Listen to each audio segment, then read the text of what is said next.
O governo português vai obrigar mais de 5.300 brasileiros a deixarem o país. Portugal se torna epicentro da desinformação sobre imigração na Europa. Então, por conta dessas fake news, eu resolvi trazer duas convidadas aqui para o meu canal hoje para estar explicando melhor esse assunto de imigração. Resolvi convidar duas advogadas, uma brasileira e a outra portuguesa, com amplo conhecimento na área de imigração. Vamos começar conhecendo melhor nossas convidadas. Doutora Alessandra Morim, muito obrigado por estar aqui hoje. Nós que agradecemos o convite, Davidson. É muito importante a gente trazer essa polêmica, essa discussão do direito e a questão da imigração, não só para brasileiros, mas para diversos imigrantes que pretendem vir a Portugal, como virem da forma legal para evitarem cair em furada. A nossa convidada muito especial, doutora Flávia Pereira. Boa tarde, é uma honra estar aqui. Sim, efetivamente é importante também esclarecermos todas as pessoas que querem emigrar para Portugal acerca das novas leis, porque existe muita mudança, existe muita alteração e nós recebemos aqui todos os dias migrantes que vêm já ao abrigo das leis antigas e chegam aqui a pensar que se vão conseguir legalizar. Hoje em dia não se conseguem legalizar. Quero viver legalmente em Portugal hoje. Quero vir para Portugal, estar morando aqui com meus filhos, matriculados na escola. Quero estar aqui tranquilamente, sem me importar deportado aqui de Portugal. O que eu posso estar fazendo hoje em relação aos vistos? Certo, essa é uma questão primordial, Davidson. Por quê? Porque muitos imigrantes pensam em vir para Portugal e ficar aqui, só que as coisas mudaram. Como a doutora Flávia falou no início, a legislação mudou e a cada dia as pessoas precisam vir com tudo em ordem para evitar problemas aqui em Portugal. Então, a forma legal de vir hoje é por meio do visto. Existem diversos tipos de visto, então vou explicar bem resumidamente aqui alguns tipos. Vamos dividir em três. O primeiro é o visto Schengen, que é o visto conhecido para turismo, muito conhecido por nós brasileiros, que é o visto que muitos vêm. Por quê? Porque como existe um acordo entre Brasil e Portugal, os brasileiros não precisam vir com visto para quem quiser turistar. O prazo é de 90 dias, então é para quem vem turistar e depois voltar para o seu país de origem, para o Brasil ou para outro em que morem. Olha, e antes também tinha um visto de procura de trabalho para vir para aqui para Portugal e tinha um prazo de 90 dias para a pessoa estar achando um trabalho. Certo. E efetivando. Na verdade não é 90 dias, é 120 dias. Visto de procura de trabalho é para quem vem fazer o quê? Procurar um trabalho, tá? E o prazo para ficar legal em Portugal com esse visto é de 120 dias. Se durante esse tempo a pessoa que procurou o visto não conseguiu um contrato de trabalho, um vínculo laboral, o que ela pode fazer? Ela pode pedir prorrogação por mais 60 dias. Para isso, ela tem que estar inscrita no IFP, que é o Instituto de Emprego e Formação Profissional. Claro que essa pessoa também não pode vir de qualquer jeito, tá, Deilson? É importante a gente dizer que a pessoa precisa estar preparada. Então, ela precisa vir com visto, ela precisa trazer o passaporte precisa estar válido, precisa comprovar meio de subsistência. Então, o visto exige 3 meses de ordenado português, que é 870 euros hoje, né, doutora? Então, é um valor que a pessoa precisa trazer para provar que pode ficar aqui procurando trabalho. É um outro tipo de visto também muito interessante para quem quer procurar o trabalho e depois, claro, viver legalmente em Portugal. Queria só fazer aqui um apontamento que pode gerar aqui alguma confusão e que gera.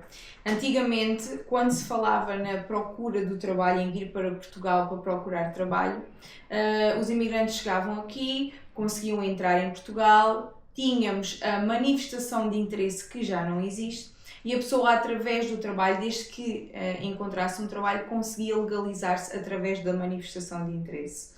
Já vamos aprofundar esse assunto mais para a frente, mas é só para deixar bem claro que esse tipo de ação e de procura de trabalho não é este visto de trabalho que a doutora Alessandra, este visto de procura de trabalho que a doutora Alessandra se estava a referir. São coisas diferentes, são assuntos diferentes e hoje em dia a procura do trabalho, a entrada em Portugal sem qualquer visto para procurar trabalho não é admissível, é ilegal. Hoje em dia, para procurar trabalho em Portugal, tem que ser através do visto da procura de trabalho que a doutora Alessandra acabou de referir. Exatamente. E existem vários requisitos, né? Nós falamos aqui do registro criminal que é preciso trazer apostilado, tem esse detalhe.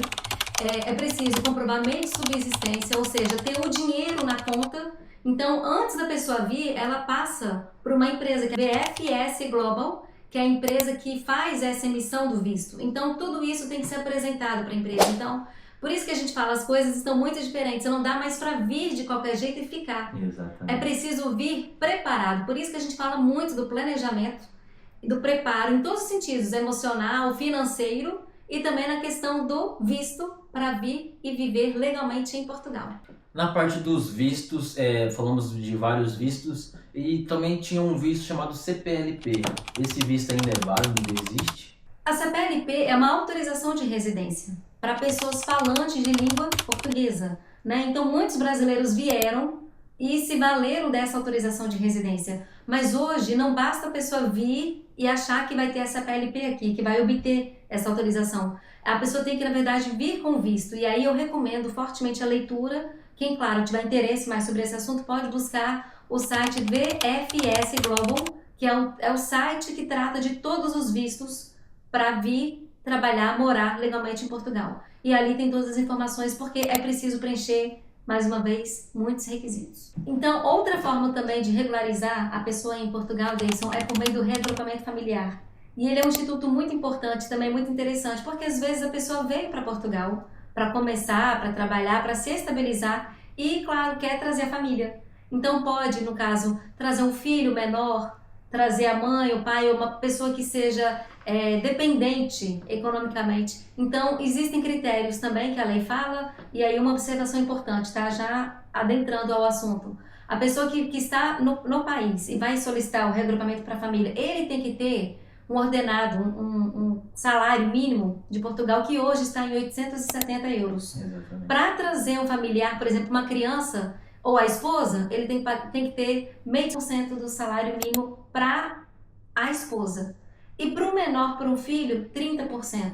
Então, se a gente fizer uma conta aí, 100% para mim, por exemplo, 50% para o meu cônjuge e 30% para o meu filho, se for menor, né? Então, 100% mais 50% mais 30%. O salário ordenado da pessoa tem que ser suficiente. Então, não adianta querer ganhar um salário mínimo e trazer a família toda. Não vai ser possível reagrupar, trazer a família por essa modalidade.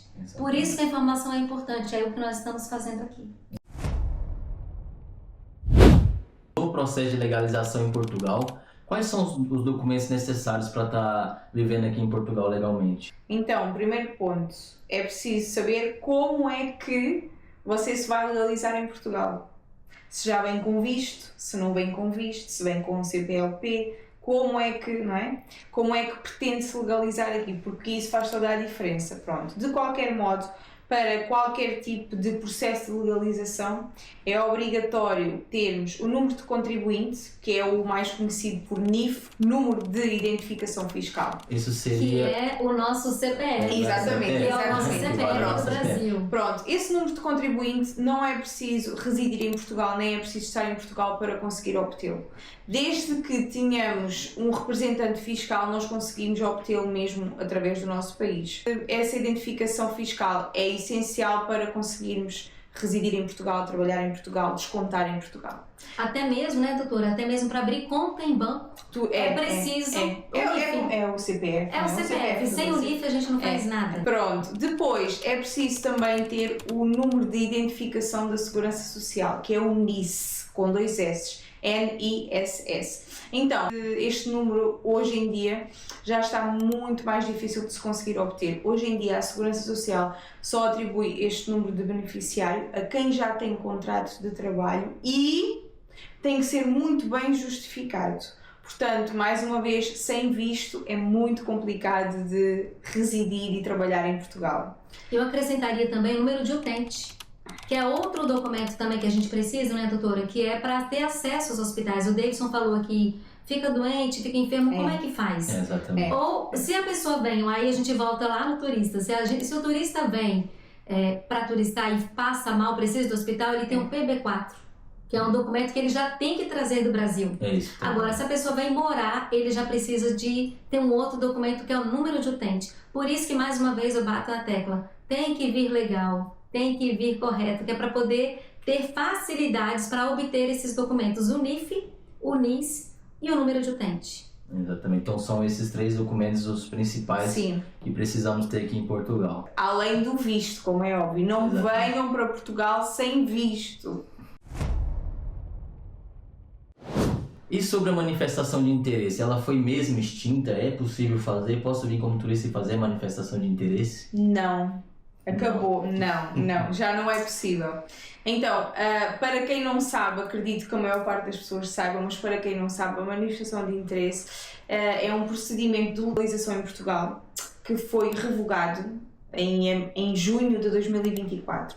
Este procedimento permitia que quem entrasse em Portugal como turista, fosse de que país fosse, qualquer pessoa que entrasse como turista, desde que tivesse o contrato de trabalho, uma casa para morar, que apresentasse o registro criminal regular em Portugal, entre outros documentos, conseguia obter a sua legalização, conseguia pedir o seu título de autorização de residência e esse pedido era concedido. E precisamente por isso é que existem ainda hoje muitas pessoas com o pensamento de que entrando em Portugal como turista depois se conseguem legalizar. Não é assim, desde 2024 que não é assim, deixou de ser e não é possível.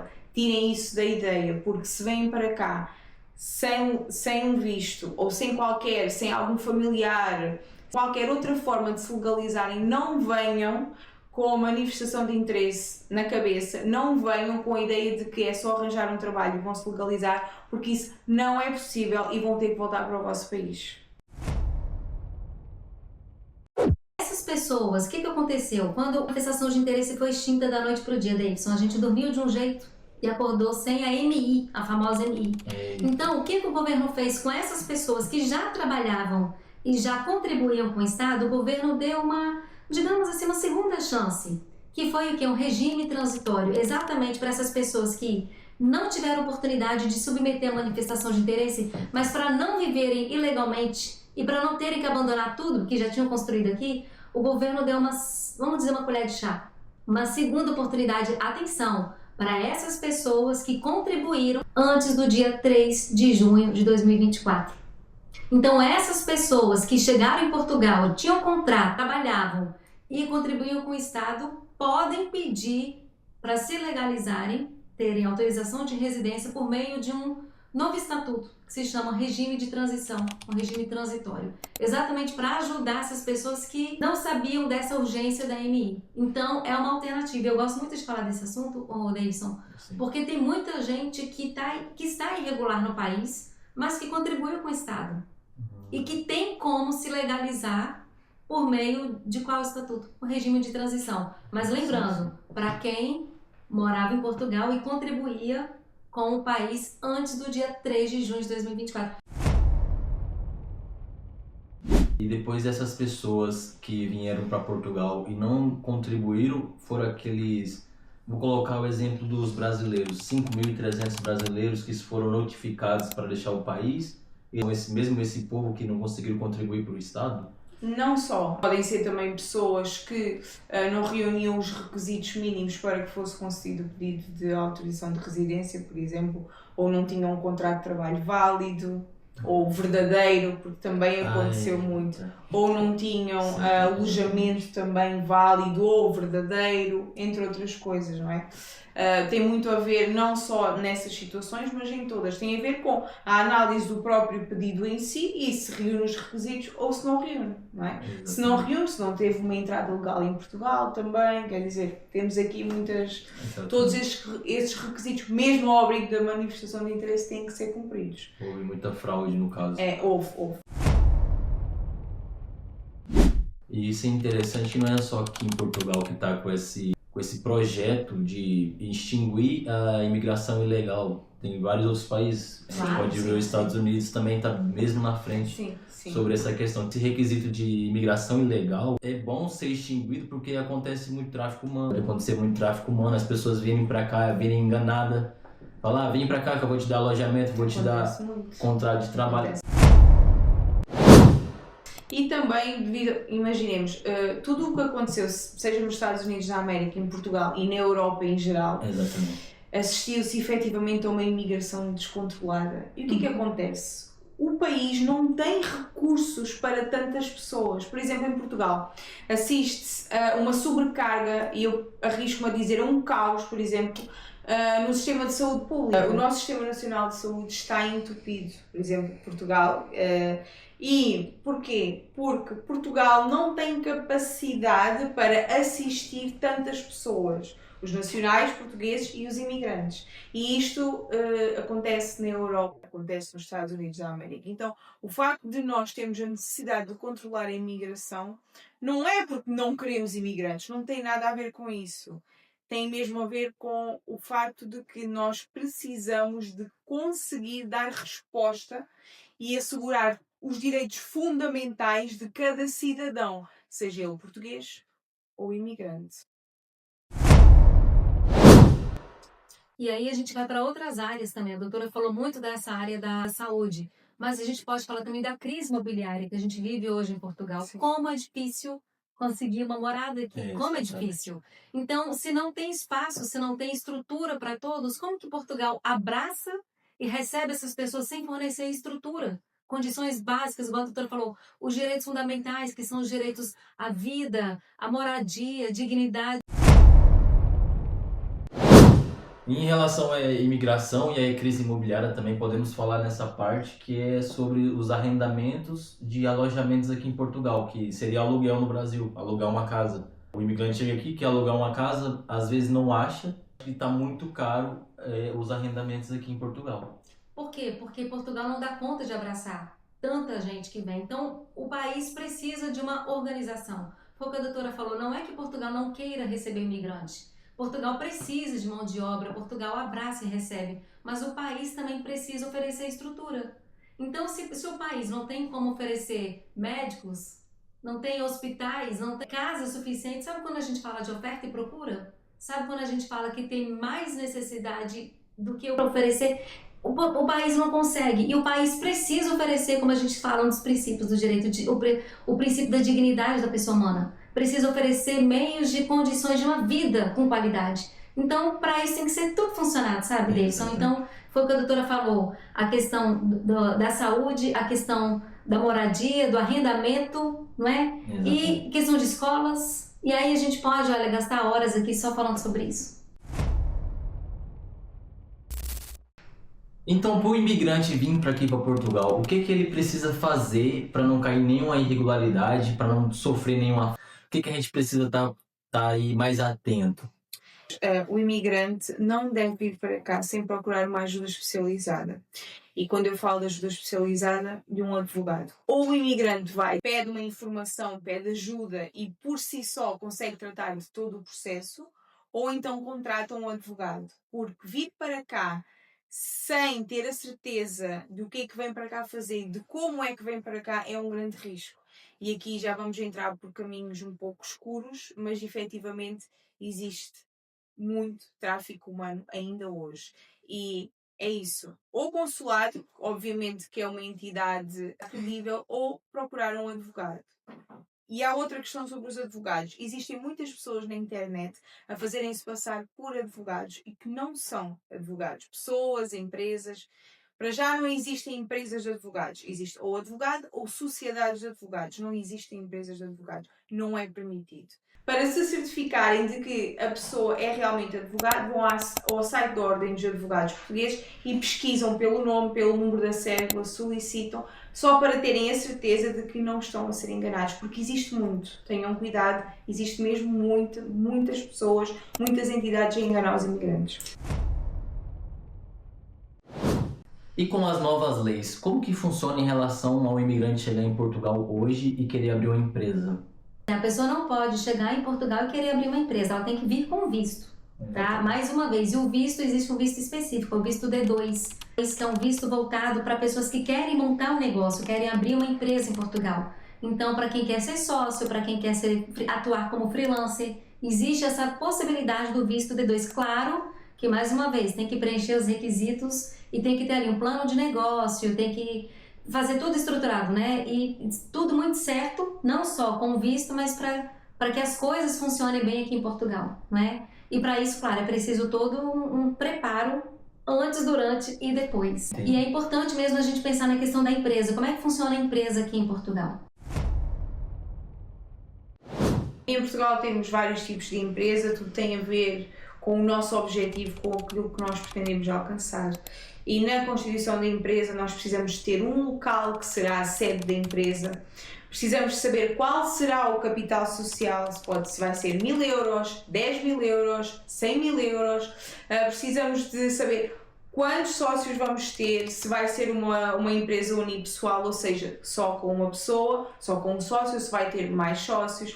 Precisamos de saber quem vai ser o gerente, se a empresa se obriga só com a assinatura de um gerente ou com mais gerentes. Então existem aqui muitas questões que nós temos que verificar antes de abrirmos a empresa e que temos que saber o que é que queremos fazer e também, mais uma vez digo, procurar aconselhamento legal com um advogado ou também com um solicitador, aqui no caso da empresa com um solicitador também é viável, para, de acordo com o nosso objetivo, qual será a melhor empresa para nós, quais são os requisitos, de que forma é que os requisitos irão atender àquilo que nós precisamos. Muito importante também é qual será a atividade da empresa. Nós aqui em Portugal temos o Código das Atividades Económicas que nós apelidamos de CAI e cada tipo de atividade tem o seu CAI, tem o seu código, então para cada CAI também são necessários vários requisitos. Depois também temos que ver a nível de licenciamento, que tipo de empresa é que vai ser, que tipo de licença é que necessita. Portanto, todas estas questões convém serem verificadas previamente com o aconselhamento de alguém que perceba do assunto para não virem em vão e não virem multas e até correm o risco de a empresa ser fechada. E não podemos esquecer também, não vou especificar porque não nos podemos alongar, mas não esquecer uma questão muito importante que são os impostos. Os impostos em Portugal são cobrados e que são regulados pelas finanças, controlados pelas finanças, são totalmente diferentes do Brasil ou de outro país. Então é necessário, é obrigatório fazer uma consulta, uma análise fiscal antes de abrir qualquer atividade económica para saber quais são os impostos a que estarão obrigados. Esta é outra questão também. Porque em Portugal pagam-se muitos impostos. Cheguei em Portugal, já temos os vistos, já sabemos como abrir uma empresa, estamos todos legalizados aqui em Portugal. Conseguimos a nossa razão de residência. E agora querendo saber sobre a nacionalidade, que é a dupla nacionalidade tão sonhada que quer vir para Portugal, ficar aqui antes 5 anos e agora com as alterações da lei, como que está funcionando isso? Aumentou o prazo, diminuiu o prazo? Como que está funcionando essa questão da nacionalidade portuguesa? Pois é, Davidson, esse é um assunto mais uma vez que está em debate no parlamento. Então, hoje a gente sabe que, por exemplo, existem várias modalidades, várias formas de se obter a nacionalidade portuguesa. Mas uma muito usual para nós brasileiros e estrangeiros imigrantes é o quê? A pessoa que mora legalmente em Portugal por no mínimo 5 anos pode vir a solicitar a nacionalidade por tempo. Hoje o parlamento quer discutir, quer alterar esse tempo de 5 anos para 7. Já foi 10, já foi 6, passou para 5 e agora quer se discutir a alteração para 7. Isso para falantes de língua portuguesa. Aí a gente volta na CPLP, falantes de língua portuguesa. Por quê? Outras nacionalidades já não vai ser nem 5 nem 7, vai ser 10 anos. 10 anos. Então, por exemplo, o brasileiro, né, que fala o português, que mora aqui em Portugal por no mínimo 5 anos com autorização de residência, e aí tem alguns requisitos, pode vir a solicitar a nacionalidade portuguesa.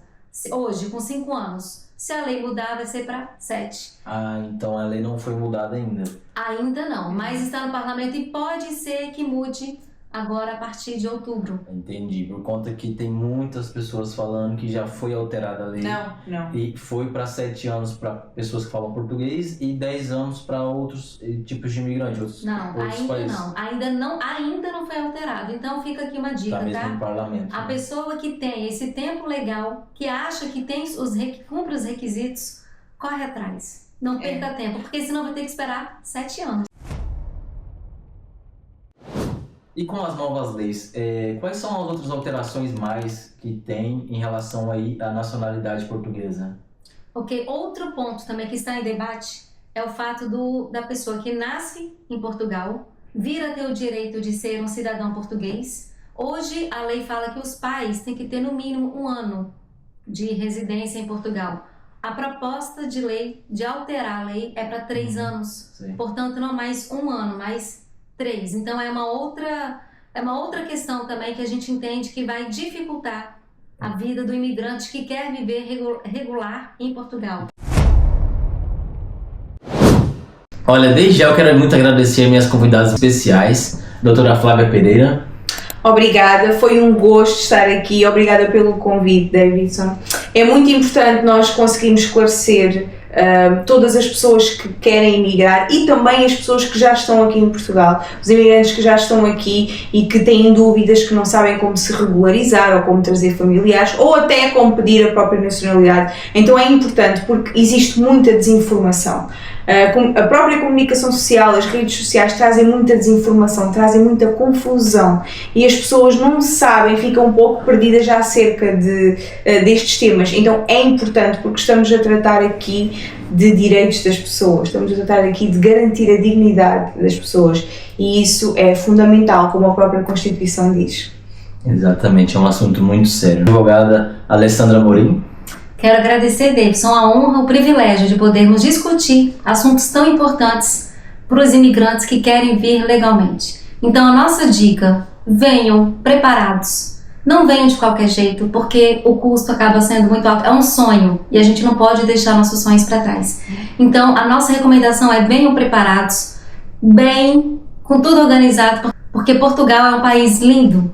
E a nossa história aqui, eu falo enquanto imigrante e enquanto advogada, a nossa história aqui pode ser linda, mas se fizermos tudo correto. Então venham preparados. E se você gostou da entrevista, deixe aqui nos comentários, eu quero a parte 2. Ou deixe sua dúvida, vamos estar respondendo a todas. Fala aqui comigo, gostaram do conteúdo? Se gostou do conteúdo e se está gostando do conteúdo do nosso canal, se inscreve aqui no meu canal e ative o sininho da notificação, pois assim o YouTube vai estar te recomendando todos os meus vídeos. E aí vai estar ajudando bastante o canal a crescer. E é claro, não se esqueça de seguir as advogadas no Instagram. O link do Instagram delas vai estar aqui embaixo. E até o próximo vídeo.